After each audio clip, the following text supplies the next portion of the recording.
Hey guys, how's it going? Hope you're doing well. My name is Crown, and today I'm going to read you some very interesting stories that I hope that you're gonna love. And now, without further ado, let's go!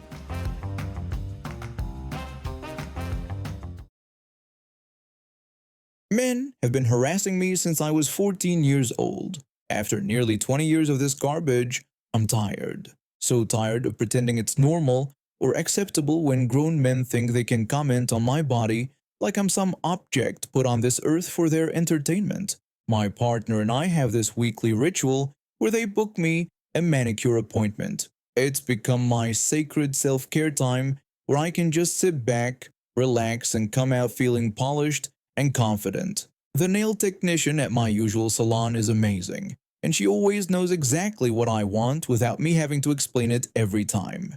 That particular Thursday started like any other. I just finished getting a fresh set of gel nails in this gorgeous deep burgundy color that made me feel powerful. I was practically floating out of the salon admiring how the color caught the light when reality came crashing down. I'd barely made it to my car when I heard this disgusting voice behind me making some gross comment in the most lecherous tone possible. The sound was absolutely revolting. You know that slimy, predatory tone that makes your skin crawl? I turned around to see this middle-aged guy sitting in his beat-up sedan, windows rolled down, staring at me like I was his personal entertainment. For context, I live in what I thought was a pretty progressive area. It's 2025, for crying out loud. I genuinely couldn't remember the last time someone had been bold enough to catcall me so openly. Maybe it's because I'm older now at 33, or maybe society has actually progressed a tiny bit. But this behavior had thankfully become rare in my experience. But this guy thought he could just sit there and make his gross little comments, like it was perfectly normal. The look I gave him could have melted steel. Pure, unfiltered disgust. I wasn't gonna let this slide. I asked him if that was how his mother raised him and told him he should be ashamed of himself. You could see the exact moment his brain processed that I wasn't going to just hurry away with my head down. His whole demeanor changed instantly. The cocky smirk disappeared, replaced by this deer-in-headlights expression. He actually looked down at his steering wheel like a kid who just got caught stealing candy. He mumbled some quiet apology, barely audible. But you know what? That wasn't good enough. Not even close. The thing is, guys like this count on women being too shocked, scared, or socialized to be polite to fight back. They expect us to just absorb their nastiness and move on with our day while they get to feel powerful and amused. Well, not today. I told him his apology didn't seem genuine since he would have been happy to sit there chuckling if I hadn't called him out. I suggested he call the most important woman in his life and apologize to her for his behavior. Then I told him to find the tree that supplies his oxygen and apologize to it too, because he was wasting perfectly good air. I watched his face go through several stages of emotion. First shock, then embarrassment, then what looked like genuine shame. Good? He should feel ashamed. I wasn't finished though. I asked him what exactly he thought was going to happen. Did he think I'd be flattered by some random stranger making gross comments about me in a parking lot? That I'd swoon and give him my number? Or was he just getting his kicks from making a woman uncomfortable? By this point, other people in the parking lot had started to notice our conversation. A few women had stopped to watch, and I could see them nodding in approval. One even gave me a subtle thumbs up. He tried to backtrack, saying he was sorry and didn't mean anything by it. I told him that was exactly the problem. He didn't think at all. He saw a woman existing in public and decided that gave him the right to comment on her appearance. I explained that women don't exist for his entertainment and we're just trying to live our lives without dealing with creeps like him. The guy was practically shrinking into his seat at this point. I could smell his regret from where I was standing. But I wasn't finished yet. I pointed out how pathetic it was that he was probably old enough to have a daughter. I asked him how he'd feel if some random man in a parking lot talked to her the way he just talked to me, and whether that would be okay with him. That hit home.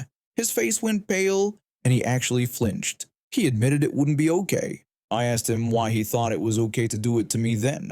Did he think I was less deserving of respect than his hypothetical daughter? Or did he just think he could get away with it because I was a stranger?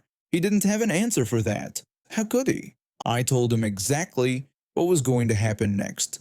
He was going to drive home and really think about what kind of person he wanted to be, because right then, he was the kind of person who makes women feel unsafe for no reason. And if he had any women in his life that he claimed to care about, his mother, sister, daughter, girlfriend, whatever, he owed them an apology too, because every time he did this to a stranger, he was contributing to a world where they also weren't safe. By now, a small crowd had gathered. The other women were clearly enjoying the show, and even a couple of men had stopped to listen. The creep noticed too, and his embarrassment doubled. I added one more thing. I told him that next time he thought about making some gross comment to a woman he didn't know, he should remember this moment. Remember how it felt to be called out in public for his disgusting behavior. Maybe that would help him keep his mouth shut. I turned and walked to my car with my head held high, my beautiful nails still sparkling in the sunlight. Behind me, I heard the sound of his car starting up and quickly pulling out of the parking lot. When I got into my car, the woman who'd given me the thumbs up earlier walked over and told me how amazing that was. She said she wished she had my courage. I told her she did have it. We all do. We just need to remember that we don't have to accept this garbage anymore. I drove home feeling more empowered than I had in years. My partner was waiting for me with a huge smile, ready to admire my new nails and hear about my day. When I told them what happened, they were so proud. I never saw that creep again. My sister lives about 3 hours away with her husband and their 2 young kids. She's always been the organized one in our family, the type who keeps everything running smoothly. I visit them pretty regularly, maybe once a month, because I genuinely enjoy spending time with my niece and nephew, and my sister and I are close. Her husband has always struck me as a decent guy. He works hard, he is good with the kids, and he treats my sister well overall. But everyone has their flaws, and his particular quirk had been slowly driving me insane over the past year. The first time I noticed it, I was staying with them for a long weekend. I was in the living room playing with the kids when this loud, repetitive beeping started coming from the kitchen. Beep! Beep! Beep! It went on for maybe 30 seconds before I couldn't take it anymore. I asked if someone was going to get that. My sister looked up from her laptop with this tired expression and told me he'd get it eventually. But he didn't. The beeping continued for another full minute. Finally, I got up and walked to the kitchen, opened the microwave door, and pulled out a plate of leftover pizza. The house felt blissfully silent. Her husband was sitting at the kitchen table scrolling through his phone not even 3 feet from the microwave. When I told him his food was ready, he thanked me casually and said he was just finishing reading an article. I thought it was a one-off thing. Maybe he was really absorbed in what he was reading. But over the next few visits, I started noticing a pattern. Without fail, whenever he used the microwave, he'd start it and then wander off or sit nearby doing something else. When it finished, the beeping would go on and on until someone else dealt with it. The worst part was their house layout. They have this open floor plan where the kitchen flows into the living room and dining area. The acoustics make that microwave beeping echo through the entire first floor. You literally cannot escape it anywhere in the house. During one visit, I was upstairs putting my nephew down for his nap when the beeping started. The sound carried right up through the floor. My nephew started getting fussy because of the noise. I called down asking if someone could please get the microwave, but got no response. The beeping continued. I had to leave the room, go downstairs, and stop it myself. When I came back up, my nephew was wide awake and cranky. That evening, I brought it up casually. I mentioned that the microwave beeping had woken up the baby during his nap. He apologized and said he was in the bathroom. But my sister gave me this look that told me he definitely wasn't in the bathroom. She looked exhausted. Over the next few months, I started paying closer attention. Every single time he used the microwave, the same thing happened. He'd heat something up, then sit right there in the kitchen on his phone or laptop, completely ignoring the beeping until someone else dealt with it. And it wasn't like he was oblivious to it either. I caught him looking up at whoever went to stop the beeping with this little smirk on his face. One afternoon, I was helping my sister fold laundry when the beeping started up again. She sighed heavily and muttered that, "Here we go again." I asked why she didn't just leave it. She explained that it would beep for literally 15 minutes if no one stopped it because she had timed it. I suggested letting it beep until he got tired of it, but she said he'd just put in earbuds or go outside. That's when it clicked for me. This wasn't absent-mindedness or laziness. This was a power play. He had trained everyone in the house to be his personal food delivery service, and he thought it was hilarious. The breaking point came during my most recent visit. I was trying to work on a project deadline sitting at their dining room table with my laptop. He heated up some soup and then sat down right across from me to browse social media. The beeping started and went on and on. I told him his soup was ready. Without looking up from his phone, he acknowledged that he knew. The beeping continued. I tried to focus on my work, but it was impossible. When I asked if he was going to get it, he said someone would get it with this casual confidence that made my blood boil, like it was just a given that someone would serve him. My sister called from the living room asking if someone could please make it stop. He grinned and told me it worked every time with obvious satisfaction. That grin was what did it for me. I watched my sister get up from where she was playing with the kids, walk over, stop the microwave, and bring him his soup. He didn't even thank her. He bragged to me that it worked every time. I told him that was pretty messed up. He brushed it off saying it was just a microwave and I shouldn't be so uptight. That night, after everyone went to bed, I googled how to mute their microwave model. It took me about 10 minutes to find the right button combination and disable all the beeping sounds. I felt like I was defusing a bomb.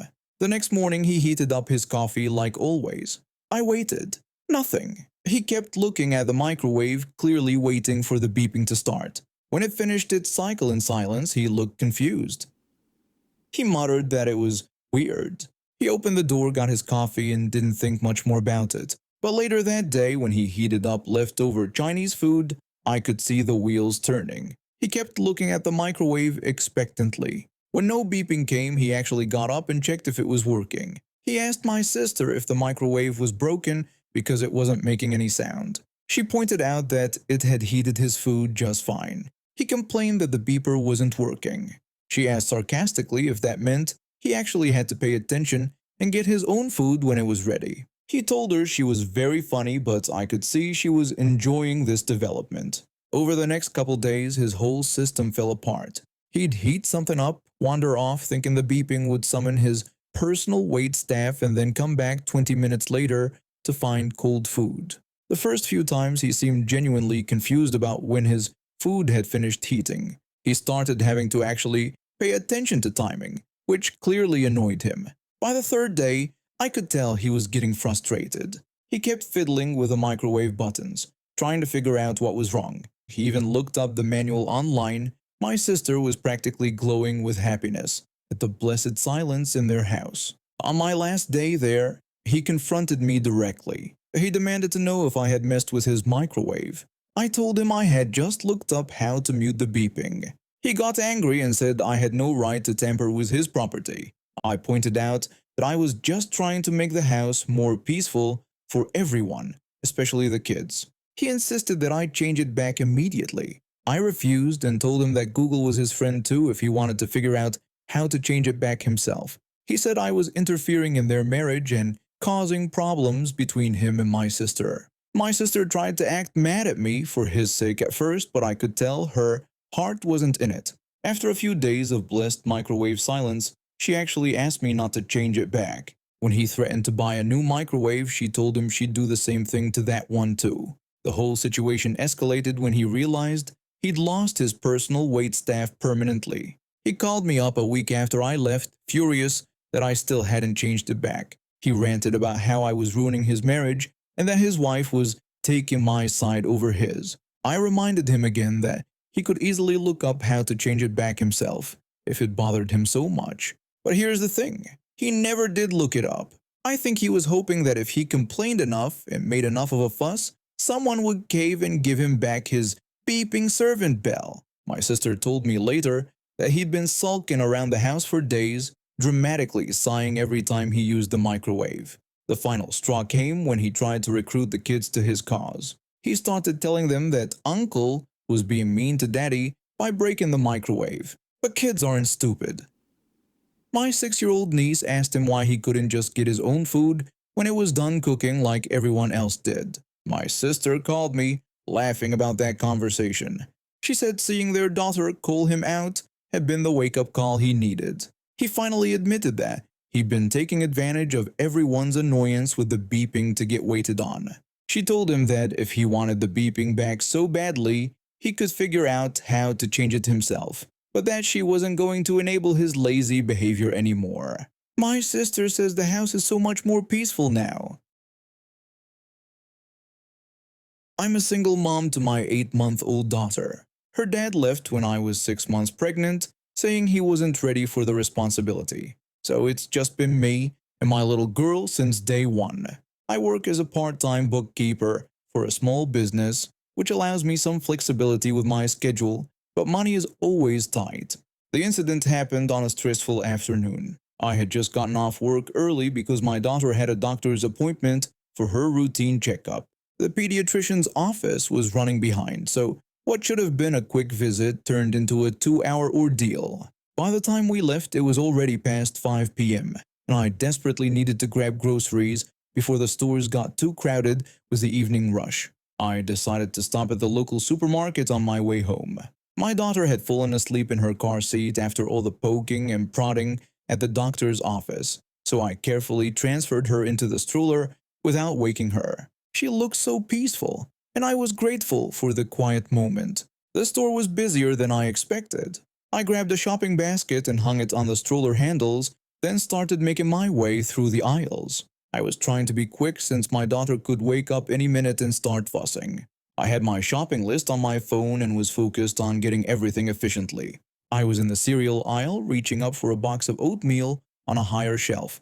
The stroller was right next to me, and I guess while I was stretching to reach the box, the stroller rolled back slightly. It couldn't have moved more than a few inches because I felt it bump into something soft behind me.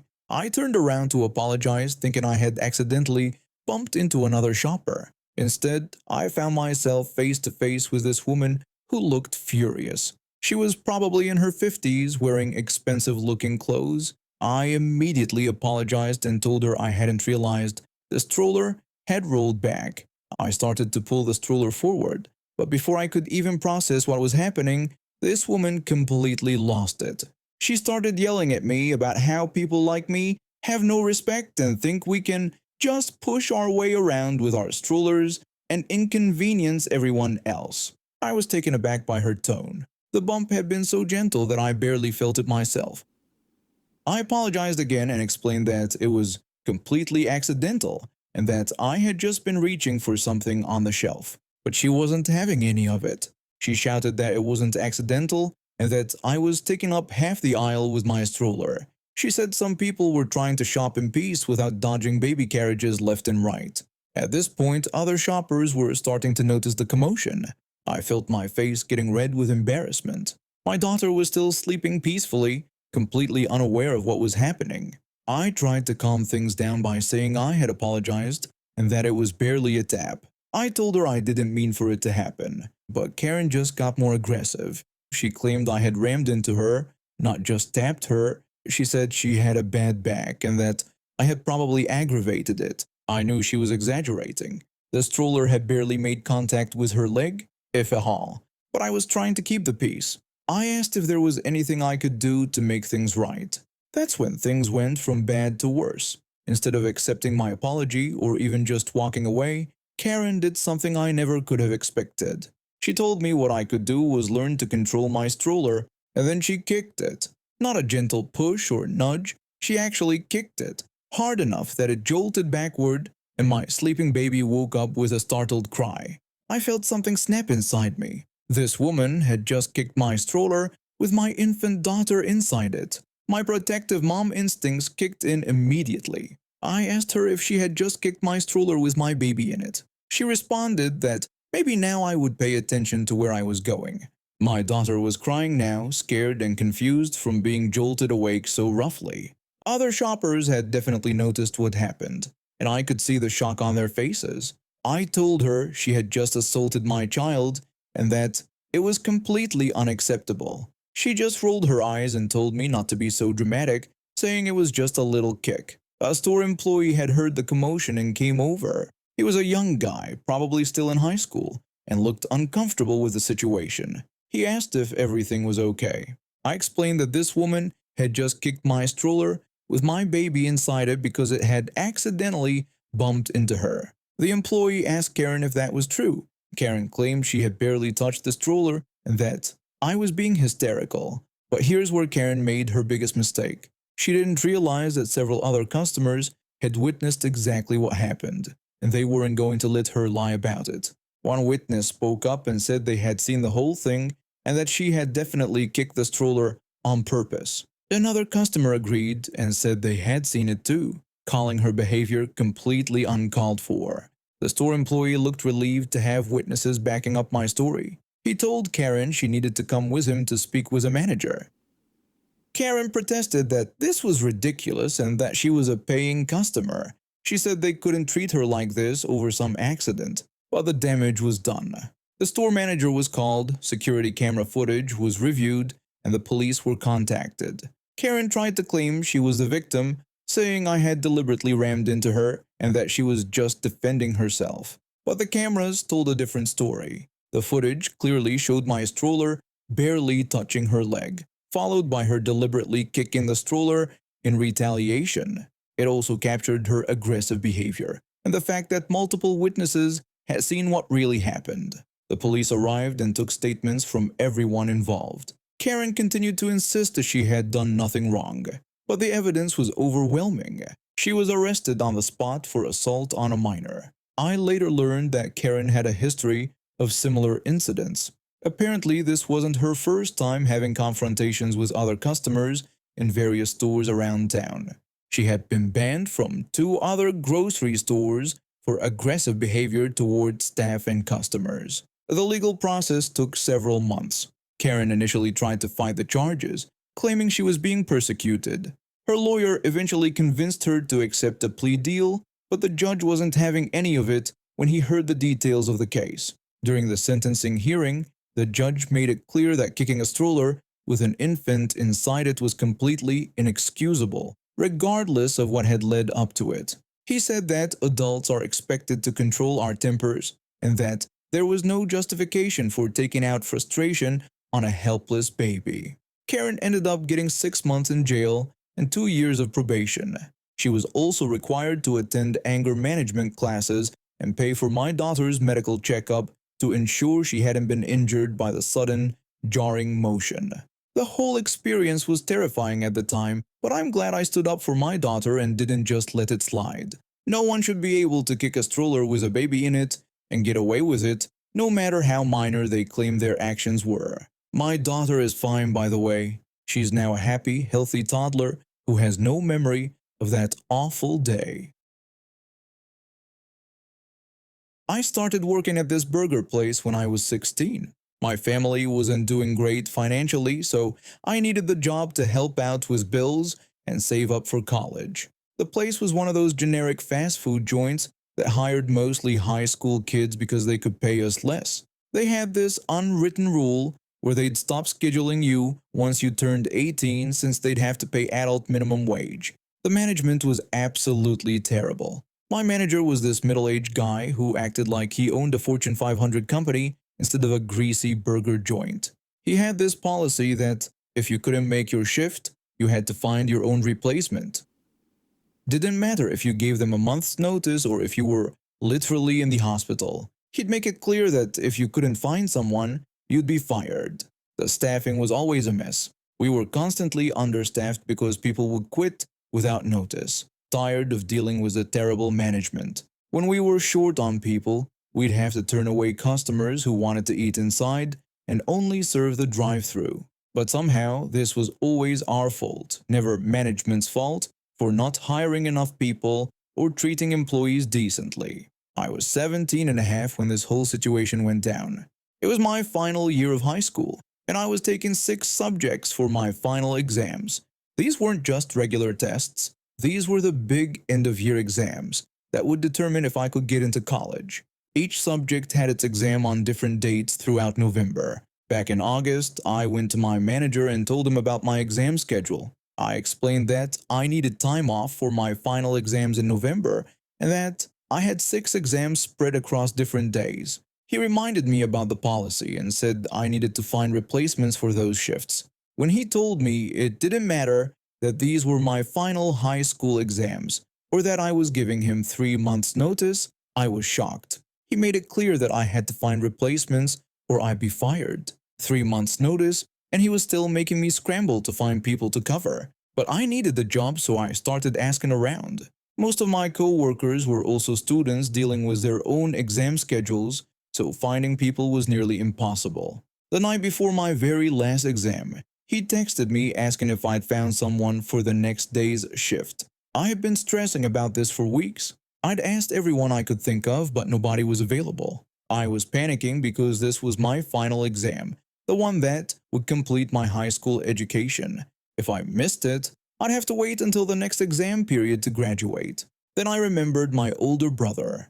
He'd been unemployed for about 3 years, just collecting welfare and playing video games all day. He was 21 and had no job experience, but technically, he was available. I texted back that I'd found someone and that my brother would cover the shift. My manager asked about his work experience, and I told him honestly that my brother didn't have any but was available and willing to work. He told me to send my brother in the next day and warned that he better not mess it up. I told my brother about it that night. He wasn't thrilled about working, but he agreed to help me out. I gave him the address and told him to be there at opening time. The next morning I went to take my final exam. It was for my hardest subject, and I needed to focus completely. I turned off my phone and spent 3 hours working through the test questions. When I finally finished and turned my phone back on, I had 17 missed calls and about 20 text messages from my manager. The messages started out angry and just got worse. He was asking where my replacement was, complaining that my brother never showed up and that they were completely screwed. He went on about how this was going to cost them money in lost sales. Then he fired me over text, telling me not to bother coming back. He kept sending more messages about how he couldn't believe I would do this to them after everything they'd done for me, and how I'd ruined their entire day and probably their week. I was confused because I had definitely told my brother to go. I called him to see what happened. When I asked if he'd gone to the burger place that morning, he casually said he had. I was even more confused and asked what he meant since my manager said he never showed up. My brother explained that he had shown up, but when he saw how busy it was and how stressed everyone looked, he just left. He told me he wasn't dealing with that kind of environment and had told the manager that the job wasn't for him before walking out. I started laughing. My brother had technically shown up, just like I promised. The fact that he took one look at the chaos and decided he didn't want any part of it wasn't really my problem. But here's the thing. My manager always said that if someone didn't show up for their shift, he would handle finding coverage himself. That was literally his job as the manager. He'd done it before when other employees quit without notice or called in sick at the last minute. I texted him back one final message, telling him that I had done exactly what he asked. I explained that I'd found a replacement and sent him to the store, and what he chose to do after that was between them. I made it clear that I had completed my obligation. Then I blocked his number. A few weeks later, I heard from one of my former co-workers that the place had been struggling even more after I left. Apparently, several other students had quit around the same time because they were tired of the impossible scheduling demands. The manager had to start working double shifts himself to keep the place running. About a month later, I was walking past a restaurant and saw a now hiring management position available sign in the window. I found out from my old co-worker that my former manager had been let go by the district manager for failing to maintain proper staffing levels and for the store's declining performance. I got into college with my exam results, found a much better part-time job that actually respected my school schedule, and never had to deal with that kind of toxic workplace again. My name doesn't matter, but what happened to my little brother does. I was 17 when it happened, working part-time at a local grocery store to help my mom with bills. We weren't rich, but we got by. My brother was only 13, just starting 8th grade. He was the kind of kid who made friends with everyone, always had a smile on his face, and could make anyone laugh even on their worst day. That August afternoon, he was riding his bike home from his friend's house like he'd done 100 times before. The route was safe, quiet residential streets with speed limits that most people actually followed. He was wearing his helmet, staying on the right side of the road, doing everything right. I was at work when my mom called, screaming into the phone. I couldn't understand what she was saying through her panic. She was trying to tell me something about an accident, about my brother, about the hospital. My manager let me leave immediately after seeing the terror on my face. When I got to the hospital, my brother was unconscious. The doctors explained that a car had hit him from behind while he was riding his bike. The impact threw him 15 feet. He had a severe traumatic brain injury, multiple broken bones, and internal bleeding. Someone had called 911 after finding him on the side of the road, but the driver was nowhere to be found. The police said there were tire marks and broken headlight pieces at the scene. They were looking for a silver sedan with front-end damage. That was all they had to go on. My brother spent 3 months in a coma. When he finally woke up, he couldn't speak. The doctors said the brain injury had affected his speech centers, and they weren't sure if he'd ever talk again. He could understand us, could nod and shake his head, but the words just wouldn't come. Watching my mom try to stay strong while falling apart inside was almost as hard as seeing my brother struggle. The medical bills were crushing us. Insurance covered some of it, but not nearly enough. Mom had to quit her job to take care of my brother full time. I picked up more hours at the store, but it wasn't enough. The whole community rallied around us. Our neighbors, my brother's school, even strangers who heard about what happened donated money, brought us meals, and offered to help however they could. It restored my faith in people during the darkest time of our lives. Then, about 6 months after the accident, something strange happened.